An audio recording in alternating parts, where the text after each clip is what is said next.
रुझान के बीच बात महाराष्ट्र की करेंगे। यहाँ कौन जीत रहा है, कौन हार रहा है? क्या महाराष्ट्र में बीजेपी को बड़ा झटका लगा है?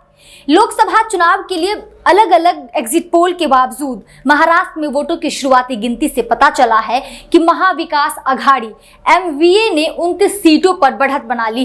राज्य में 48 लोकसभा क्षेत्र हैं। एग्जिट पोल में महाराष्ट्र में महायुति को 22 में से 35 सीटें और एमवीए को 15 में से 26 सीटें मिलने की भविष्यवाणी की गई थी। हालांकि 4 जून को स्थिति लगभग उलट नजर आ रही है। 4 जून को दोपहर तक मतगणना के अनुमानों ने महाराष्ट्र में भाजपा, कांग्रेस और शिवसेना उद्धव ठाकरे पार्टियों को बराबरी पर ला दिया, लेकिन उसके बाद एमवीए ने रफ्तार पकड़ ली।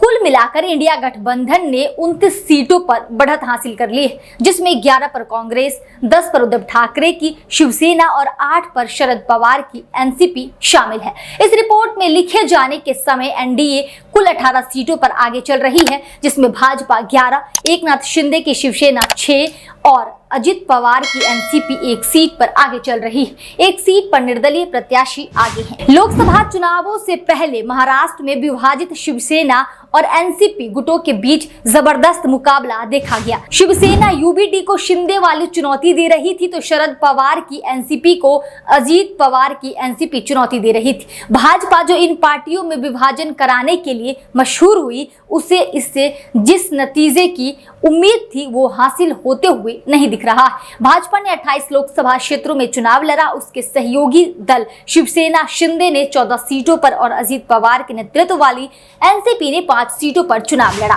महाराष्ट्र का रुझान इस मायने में महत्वपूर्ण है कि राज्य में चंद महीनों बाद विधानसभा चुनाव है और लोकसभा के संकेत काफी कुछ बता रहे। अगर एनसीपी एकजुट होकर विधानसभा चुनाव लड़ते हैं तो भाजपा और शिंदे अजित पवार की उम्मीदें धाराशाही हो जाएगी। महाराष्ट्र में लंबी राजनीतिक उठापटक देखने के बाद मतदाता ने जो संकेत दिया, उसका अर्थ यही है कि जिस तरह शिवसेना को तोड़ा गया, जिस तरह से उद्धव ठाकरे को हटाया गया, उसे जनता ने पसंद नहीं किया।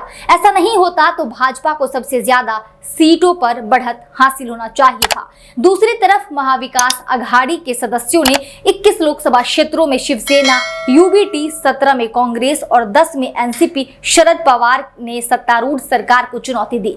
महाराष्ट्र में लोकसभा चुनाव 5 चरणों में हुआ था। आज के लिए इतना ही। नमस्कार।